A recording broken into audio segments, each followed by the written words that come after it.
জাহাঙ্গীরকে আমি সাবধান করতে এসেছি, ক্যানিং এর জীবনতলার শকত মোল্লাদকে আর ভাঙড়ের আরাবুল এন্ড কোম্পানিকে সময় আছে, সংযত হন, সংযত হন।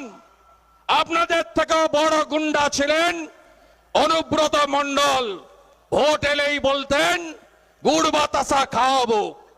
চড়াম চড়াম ঢাকের আওয়াজ, উন্নয়ন দাঁড়িয়ে আছে। তিনি এখন সকন্যা তিহারে গড়াগড়ি খাচ্ছেন। উনিও তৃণমূলের বাঘ ছিলেন বীরভূমে, উনিও ভোট দিতেন না, উনিও ভোট লুট করতেন। আর শাহজাহান সাহেব বিরাট নেতা না? 5ই জানুয়ারি, 1 জানুয়ারি, 30 তারিখে আমি বসিরহাটে শক্তি কেন্দ্র এবং বুথ সভা